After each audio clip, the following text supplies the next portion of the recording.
पुत्र पुत्र पुत्र तरबो विनीदु। सुखदेव जी महाराज ने जवाब नहीं दिया, उनकी जगह वृक्ष अवनीदु। वृक्ष बोल रहे हैं कि कौन किसका पुत्र, कौन किसका पिता।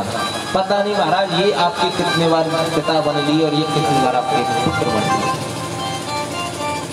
ऐसा सुनकर के व्यास जी महाराज वापस आ गए और कहते हैं कि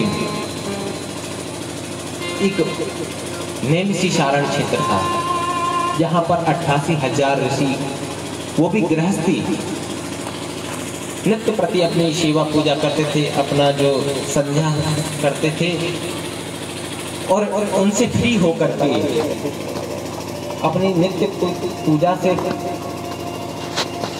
फ्री होकर के सभी एक कथा कहते थे। एक वक्ता होता था और सभी ऋषि श्रोता होते थे। उनके मध्य में श्री सूत जी महाराज पधारे। उनकी उम्र 16 वर्ष की है और उनको देखते ही 88,000 ऋषि उनके स्वागत में खड़े हो गए। उनको बड़ा अच्छा नहीं लगा। कहते हैं कि मैं आपके बच्चों के भी, बहुत बच्चों के, आपके जो उम्र है ऋषियों से कह रहे हैं श्री सूत जी महाराज, आपके युगों युगांतर निकल गए आपकी उम्र में, और मैं अभी तो 16 वर्षीय नादान का बच्चा हूँ आपके सामने, आप मेरे स्वागत में खड़े हो रहे हो। उन्होंने कहा, धन वृद्धा बल वृद्धा आयु वृद्धा तथैव च ते सर्वेपि ज्ञान वृद्धा किंकरा शिष्य किंकरा। कितनी अच्छी बात कह रहे हैं। कहते हैं कोई धन में बड़ा होता है, कोई बल में बड़ा होता है, कोई आयु में बड़ा होता है, लेकिन ते सर्वेपि ज्ञान वृद्धा, इन तीनों में जो सर्वोपरि है, जो सर्वप्रथम पूजनीय है, वो कौन है?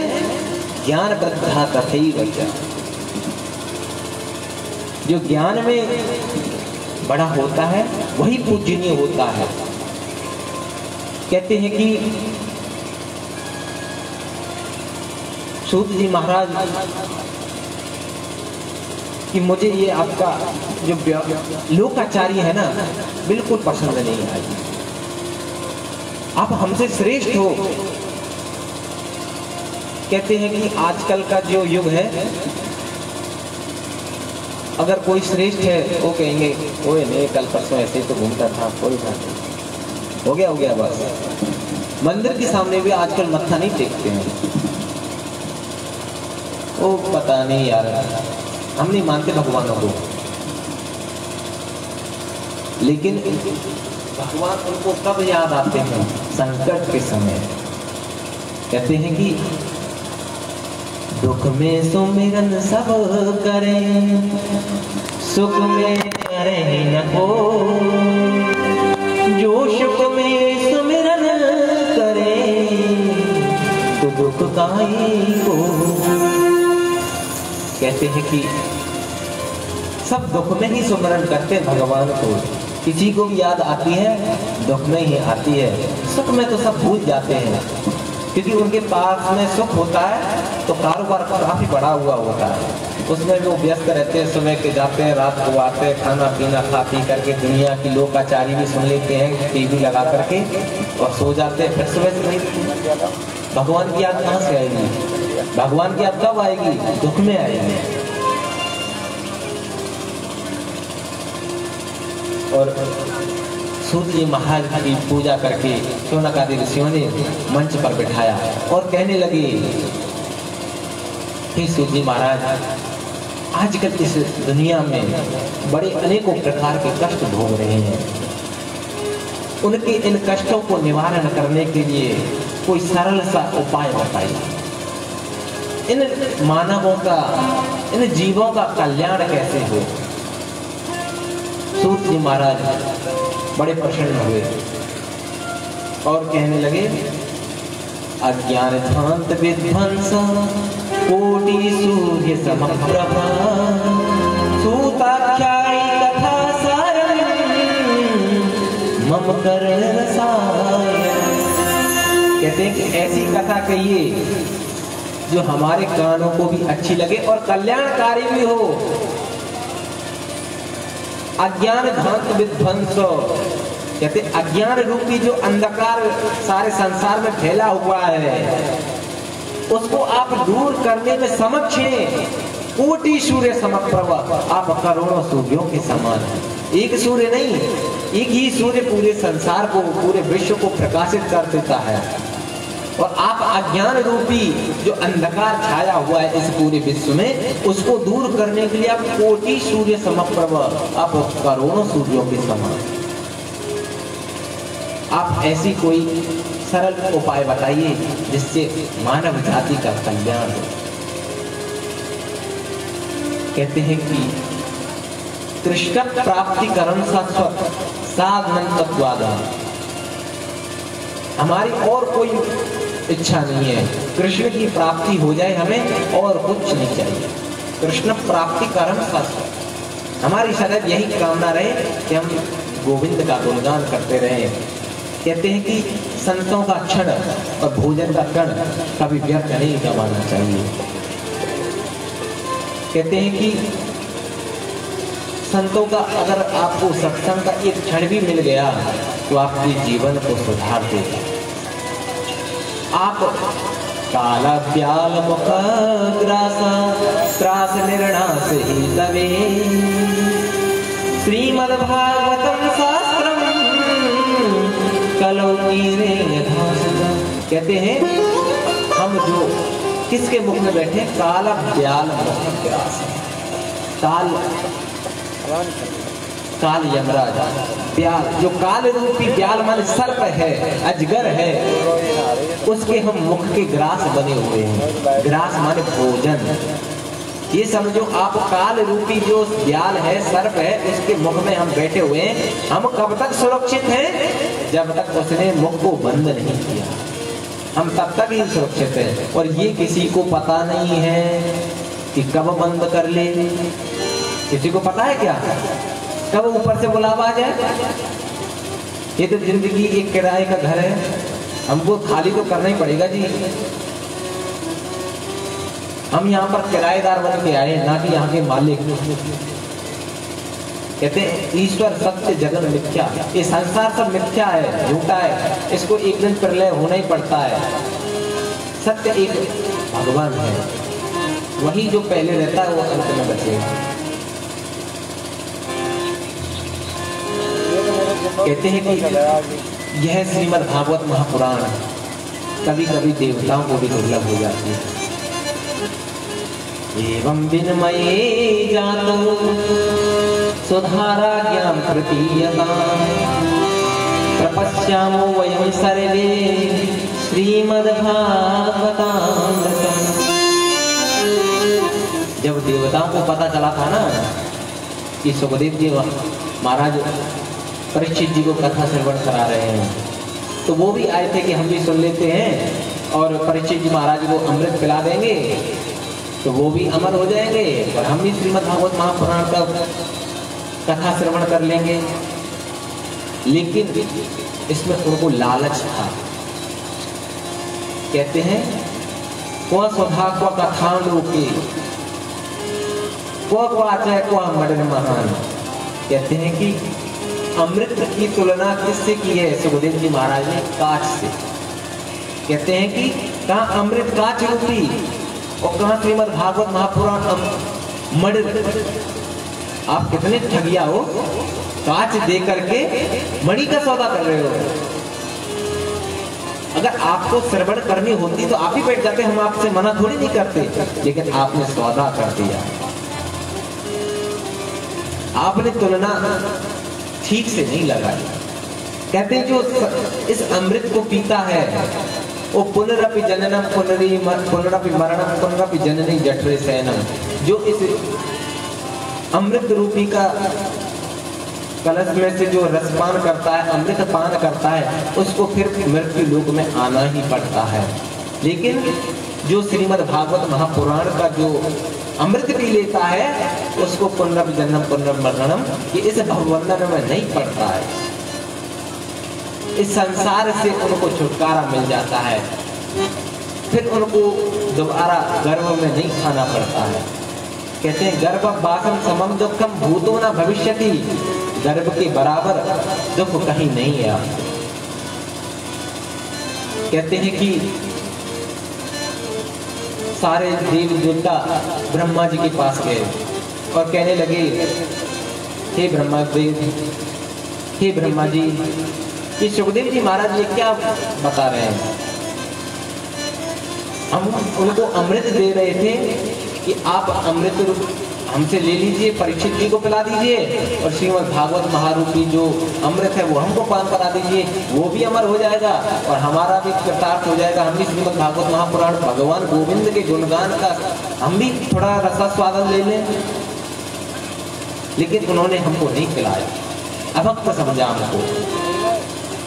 लघुन्यान्यानि जातानि गौरवेण इदं महा। कहते हैं कि एक तराजू मंगाया और एक तरफ दुनिया के सारे संसाधनों को रख दिया और एक तरफ श्रीमद् भागवत महापुराण को रख दिया। कहते हैं कि जो पडला भारी होता है वही नीचे जाता है। गौरवेण इदं महत्, श्रीमद् भागवत महारूपी गरिमा के कारण जो भगवत रूपी जो पडला था वो नीचे को चला गया और संसार के सभी संसाधन ऊपर। बड़ा आश्चर्य हुआ, ये क्या हुआ? कहते हैं कि एक बार नारद जी महाराज पृथ्वी लोक पर भ्रमण कर रहे हैं और नाना प्रकार के दृश्य उनको देखने के लिए मिल रहे हैं कि संतों का पाखंड देख रहे हैं, दुनिया में क्या आजकल गृहस्थी लोग क्या कर रहे हैं, सभी को देख रहे हैं। बड़ा कष्ट हो रहा है। कहते हैं अगर करुणी प्रभुतागे श्याल को बुद्धिदायक कन्या विकिरणयो लोभा दंपति नाम जगन्नन। कहते हैं तरुणी प्रभुता देते, तरुणी कहते हैं नई, जब नई बहू आती है, ज़्यादातर जो जिसके घर में आती है, जिसकी शादी होती है, उसकी सलाह मशवरा ज़्यादातर साले साहब से होती है। कहते हैं कि एक दीवार में अगर ज़्यादा आप जंगला या अलमारी या आरे अगर लगा देते हैं तो दीवार कमज़ोर हो जाती है। एक हमारे ब्रज में कहावत है कि घर बिगाड़ो सारो और दीवार बिगाड़े आरो। कहते अगर दीवार में आप ज़्यादा अलमारियां दे देंगे या जंगले दे देंगे वो दीवार कमज़ोर हो जाएगी। और जिस घर में साले साथ ही ज़्यादा कोई बात हो, उन्हीं को पूछा जाए ये काम कर लूँ क्या, ये काम नहीं करूँ क्या, तो उसमें ज़्यादा दिन तक तत्व नहीं रहता है। क्योंकि जो परिवारजन होते हैं वो सलाह देंगे, वो समस्त कल्याण के लिए देंगे, और जो वो देंगे वो उसके अपने बहन का जिसमें हित होगा वही सलाह देंगे। परिवार के जो सलाह देंगे वो पूरे परिवार के कल्याण के लिए सलाह देंगे, और जो साले साहब होते हैं वो अपनी बहन का कैसे हित हो वो सलाह देंगे। नारद जी महाराज बड़े दुखी हो रहे हैं और क्या देखा, श्री वृंदावन धाम में आ गए। वहां पर एक युवती है और उसके गोद में दो वृद्ध लेटे हुए हैं। उनको देख करके बड़ा आश्चर्य हुआ और पूछने लगे कि आप कौन हो और यहाँ क्यों बैठी हो, क्या कर रही हो? भक्ति माता कह रही हैं कि मैं भक्ति माता हूँ और ये मेरे दो पुत्र हैं, ज्ञान और वैराग्य। वृंदावन में आने से मैं तो जवान हो गई, लेकिन मेरे जो पुत्र हैं ये वृद्ध हो गए। अगर मुझे यहाँ पर भी सफलता प्राप्त नहीं हुई तो विदेशों गम्यते मया, मैं विदेश में चली जाऊंगी, भक्ति माता कह रही हैं। लेकिन नारद जी महाराज उनकी वृद्ध अवस्था को दूर करने के लिए नाना प्रकार के कार्य कर रहे हैं। चारों वेद, छहों शास्त्र, उपनिषद, गीता पाठ है मुहुर्मुहु, और गीता जी का पाठ तो बार बार किया, लेकिन जब तक श्रवण सुनाए तब तक तो वो बैठे रहे, पाठ बंद कर दें तो फिर से सो जाए, फिर से मूर्छित अवस्था में पड़ जाए। आकाशवाणी हुई कि सत्कर्म करो। अब नारद जी महाराज आ रहे हैं कि अब तो बद्रीनाथ ही चलते हैं, वहां नर नारायण भगवान से ही पूछेंगे कि वो सत्कर्म कौन सा है जिसको मैं करूं, जिससे ज्ञान वैराग्य दोनों का बुढ़ापा दूर हो जाए। रास्ते में मिल गए सनत सनातन चारों भाई। कथम ब्रह्मन दीन मुख कुताश्चिंता करो वहां, त्वरितं गम्यते कुत्र त्वरितं गम्यते यदा। कहते हैं सनत कुमार, सनत सनंदन सनातन चार भाई कह रहे हैं हे नारद जी भगवान, कैसे कुछ चिंता करो भगवान, क्या चिंता है? आपका मुख एकदम शांत है, आपको देखते ही रोता हुआ युवक भी, रोता हुआ व्यक्ति भी हंस जाता है, आप स्वयं उदास हैं, क्या कारण है? उन्होंने सारा वृत्तांत बताया कि मैं सभी जगह गया, सेतुवन, रामेश्वर, प्रयागराज, काशी, सभी जगह गया, लेकिन मुझे कहीं संतुष्टि नहीं मिली। हरिक्षेत्र, कुरुक्षेत्र, सेतुवन, जब मैं वृंदावन में आया तो मैंने एक अजीबोगरीब देखा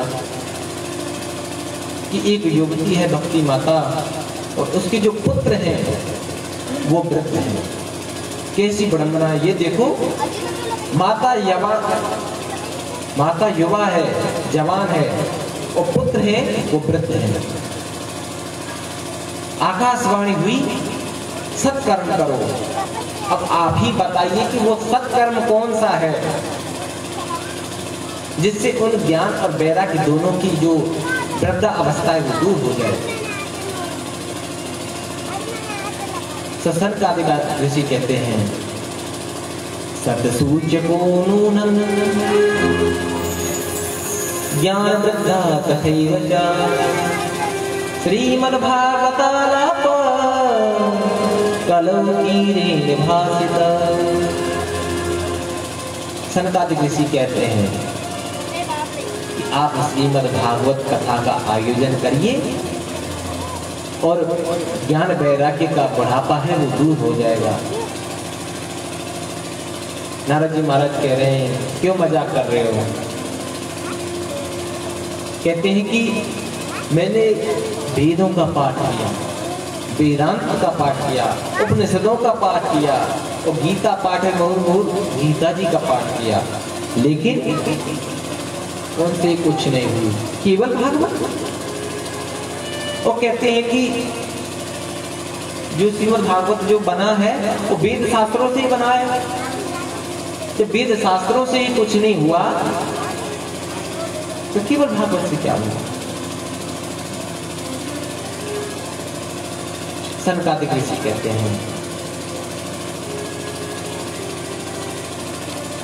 हैं कि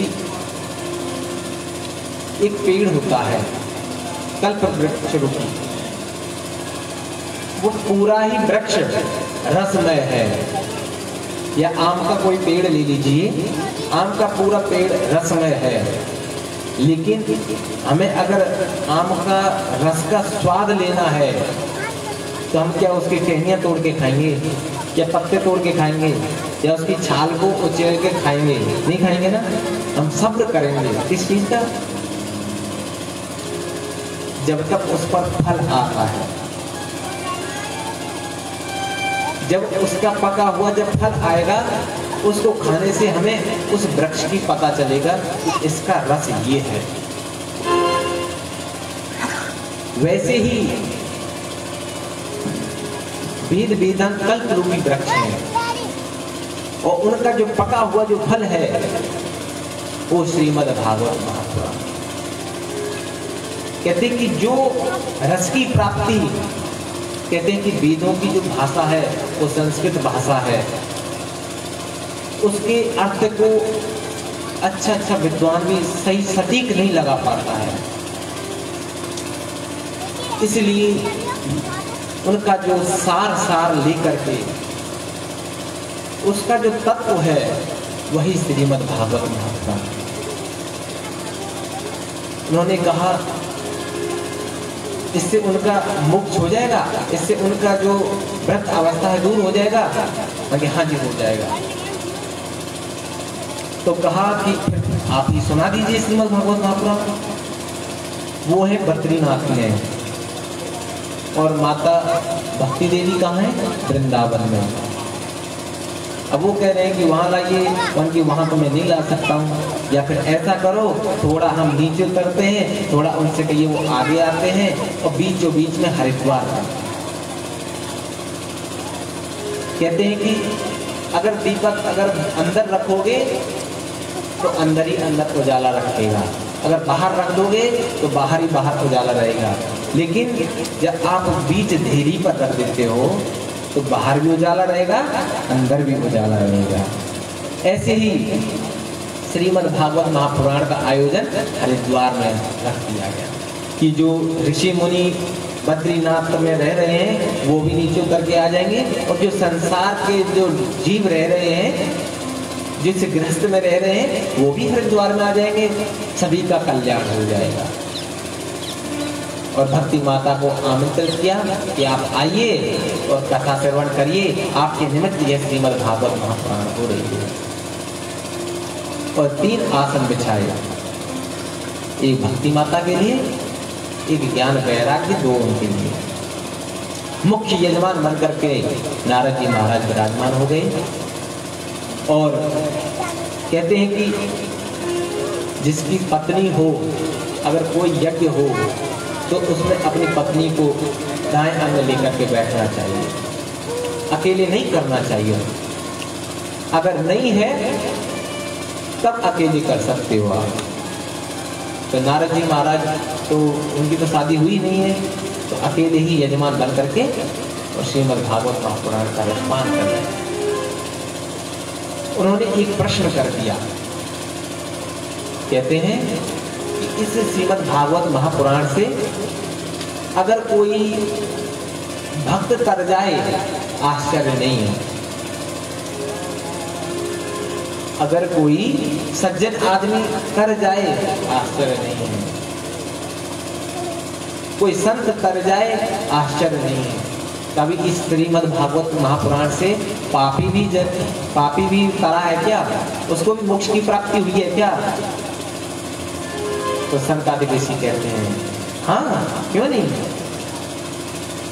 ये मान्य बापा पितृ सरे गदा सदा दुराचारता विमरि गदा क्रोधा दग्धा कुटिलस्य कामिना सप्ताह यज्ञेन कलो पुनन्दिते। कहते हैं कि ये मानवा पाप कृतस्तु सर्वदा। जो मानव सदैव पाप कर्म करता रहता है, सदा दुराचार करता रहता है, क्रोध की अग्नि में जलता रहता हो, कुटिल हो, कामी हो, खल हो, और तो और अपनी माँ बाप की शुद्ध संतान भी ना हो,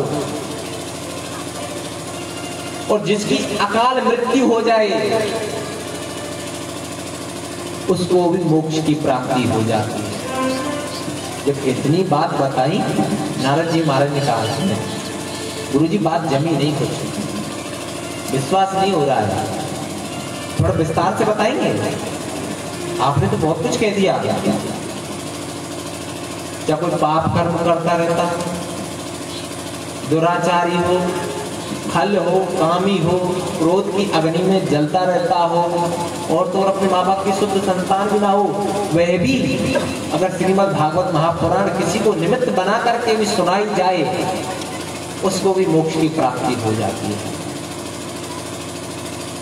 तो कह रहे हैं कि एक समय की बात है, तुंगभद्रा नदी पूर्वी, कहते एक तुंगभद्रा नदी के किनारे उत्तम नगर था, उसमें एक आत्मदेव जी रहते थे। ब्राह्मण कुल में जन्म हुआ, वेद इत्यादि का अच्छा ज्ञान था और उनकी शादी धंधली देवी से हो गई। कहते हैं कि जितने अच्छे आत्मदेव जी थे उनके विपरीत उनकी पत्नी जो धंधली देवी थी, आत्मदेव जी एकदम सज्जन, बार व्यवहार उनका बहुत अच्छा था, शांत स्वभाव के थे और पांडित्य कर्म करके पूजा पाठ करके अपने घर का गृहस्थ का निर्वहन करते थे, अपने परिवार को चलाते थे। लेकिन उनकी पत्नी थी, वो जब तक अपने अड़ोसी पड़ोसी 10-5 से लड़ नहीं लेती थी दिन में, तब तक उनको शांति नहीं मिलती थी। अड़ोसी पड़ोसी बड़े परेशान हो गए थे। अब तो अड़ोसी पड़ोसियों ने योजना बनाई, अब तो कैसे भी करके इन पंडित जी को भगाओ यहाँ से। इनकी पत्नी ने बड़ा परेशान कर रखा, पूरा आतंक मचा रखा। अपना घर से कूड़ा झाड़ करके पड़ोसी के दरवाजे पे कर दे, कोई ना कोई लड़ने का बहाना खोजती रहती थी। लेकिन कहते हैं जहां सभी प्रकार का धन होता है, कहते जहां खाने के लिए अन्न है वहां खाने वाला नहीं है, और जहां खाना नहीं है वहां खाने वालों की लाइन लगी हुई है।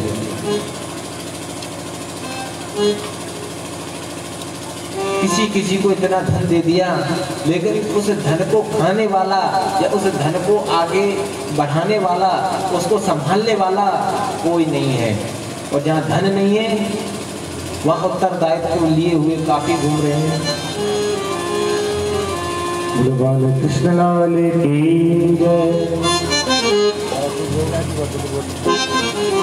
हरी राधा, सभी दोनों हाथों से ताली बजाते हुए राधा रानी का ध्यान।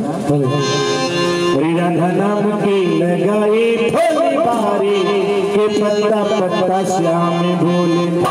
राधा नाम की लगाई भोले बारी के पत्ता पत्ता श्याम भोला, के पत्ता पत्ता श्याम भोलता, के राधा राधा नाम भोलता, के पत्ता पत्ता श्याम भोलता, के राधा राधा नाम भोलता। हरे राधा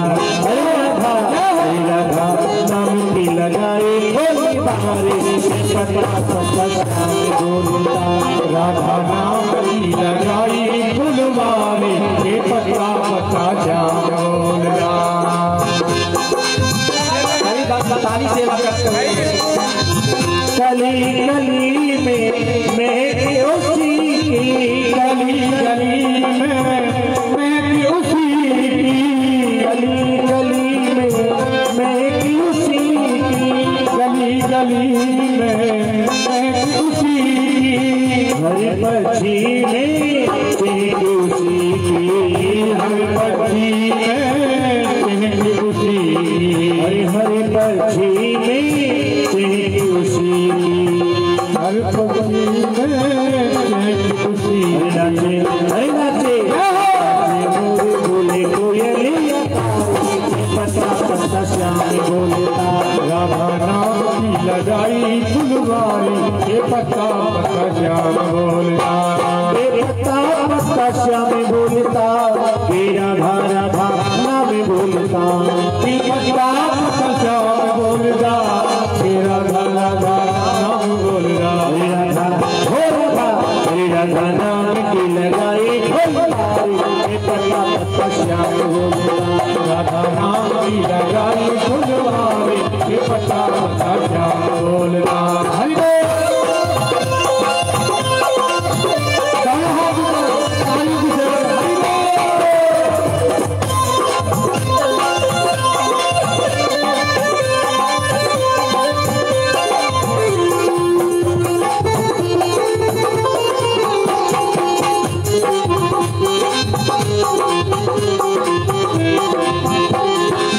राधा नाम का खिल गया बने, राधा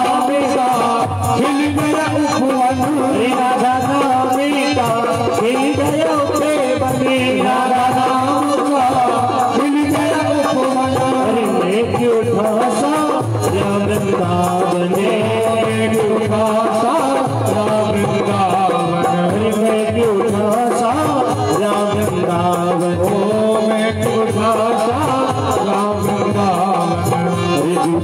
अरे झूठे क्या है, अरे झूठे गली गली में सोनारी पता पता श्याम बोलता, राधा नाम की लगाई फुलवारी, ये पता पता श्याम बोलता, ये पता पता श्याम बोलता, ये राधा राधा नाम बोलता, ये पता पता श्याम बोलता, ये राधा राधा नाम बोलता।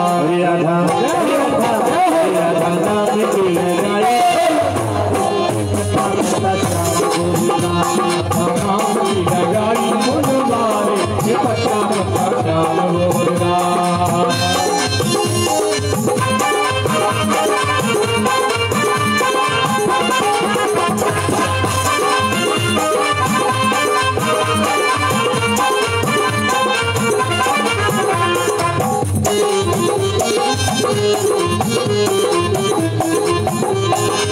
प्रेम के जल से सींचिए बगिया, प्रेम के जल से सींचिए बगिया, प्रेम के जल से सींचिए बगिया, प्रेम के जल से सींचिए बगिया।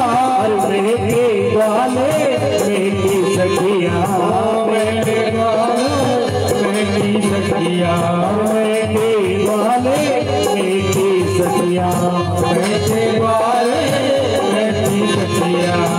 सभी रस बन में, सभी रस बन में लगे मोहे प्यार, ये पता पता श्याम बोलता, राधा नाम की लगाई फुलवारी, ये पता पता श्याम बोलता, ये पता पता श्याम बोलता, ये राधा राधा नाम बोलता, ये पता पता श्याम बोलता, ये राधा राधा नाम बोलता, ये राधा राधा नाम की लगाई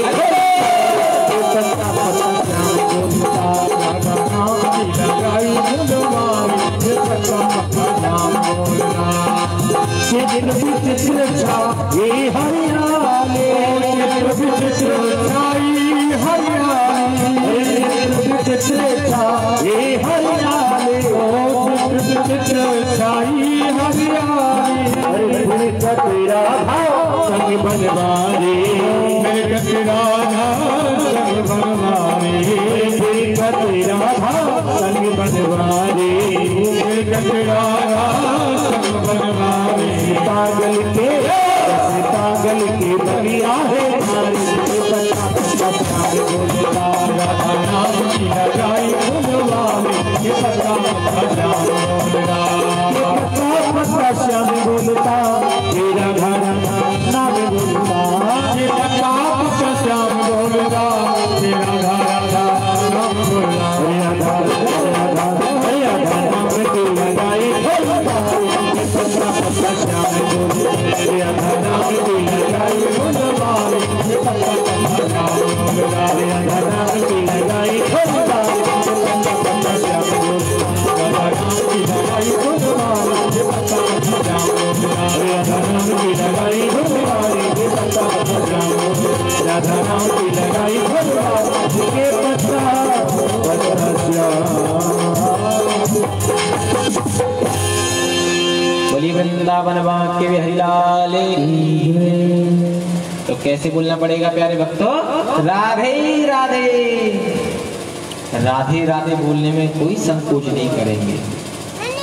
कहते हैं कि शरण करना है तो लोकाचारी में जितना मर्जी करो, लेकिन यहाँ प्रभु का गुणगान हो रहा हो, जहाँ भगवत कथा हो रही हो, सत्संग हो रहा हो, वहाँ कभी शर्म नहीं करें। किससे शर्म करें? भगवान से, ठाकुर जी से, उनको सब पता है। चढ़ा ले और नहीं लेके और प्रभु अंतर्यामी सब जानी, वो आपके घट घट में बैठा हुआ है, वो जानता है। इसलिए उनसे कभी कोई बात छिपाना भी नहीं चाहिए और उनके आगे कोई शर्म भी नहीं करनी चाहिए।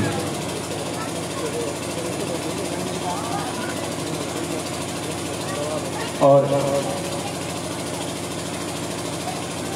आत्मदेव जी के यहाँ कोई पुत्र नहीं था और बड़ी बेचैन रहते थे कि मेरे कोई पुत्र नहीं है। एक दिन कुछ ज्यादा ही परेशान हो गए थे और आग इंतहा करने के लिए जंगल में चले गए।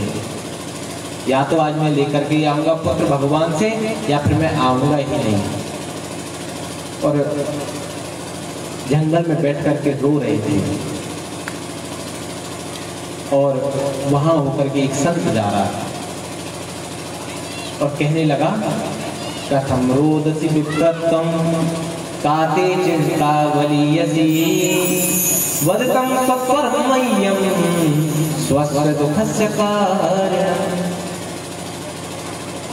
संत भगवान कह रहे हैं, कथम रोदसी विप्रतम, हे विप्र ब्राह्मण देव, क्यों रो रहे हो? आप चेहरे से बहुत विद्वान लग रहे हो, फिर क्यों रो रहे हो? क्या कारण है? स्वस्य दुखस्य कारणम, अपने दुखों का कारण मुझे बताइए। अब तो वो आत्मदेव जी संत भगवान के चरणों में गिर पड़े और कहने लगे, भगवान मेरी कोई संतान नहीं है, आप कोई ऐसा चमत्कार करिए, ऐसा कोई आशीर्वाद दीजिए जिससे मेरे घर में पुत्र की प्राप्ति हो। आजकल लोग मुझे ताना देने लग गए कि आपके यहाँ गाय जो बांझ है वो इसलिए है कि आपके यहाँ पुत्र नहीं है। मेरे अगर घर की तुलसी सूख जाती है तो ये कहने लग जाते हैं कि आपके यहाँ कोई पुत्र नहीं है, इसलिए आपके यहाँ तुलसी नहीं हो पा रहा है। हे संत भगवान, ऐसा कोई उपाय बताइए जिससे मेरे यहाँ पर पुत्र की प्राप्ति हो। संत भगवान कह रहे हैं, क्या पंडित जी आप विद्वान होते हुए भी और ममता में घुस रहे हैं। मुंचा ज्ञान प्रजारूपम बलिष्ठा कर्मणो गति विवेकम तु समासाज्य तज संसारी वासनम। संत भगवान कह रहे हैं, इस मिथ्या झूठी संसार की वासना को त्याग दो। हाँ तो विद्वान कौन किसका पुत्र, कौन किसका, अगर आपके पुत्र हुआ तो पुत्र निकल आया तो जिंदगी भर रोते रहोगे। भगवान को अपना पुत्र मानिए, उनसे कोई भी संबंध बनाइए, आपको कल्याण होगा, आपका कल्याण होगा, आपको मोक्ष की प्राप्ति होगी।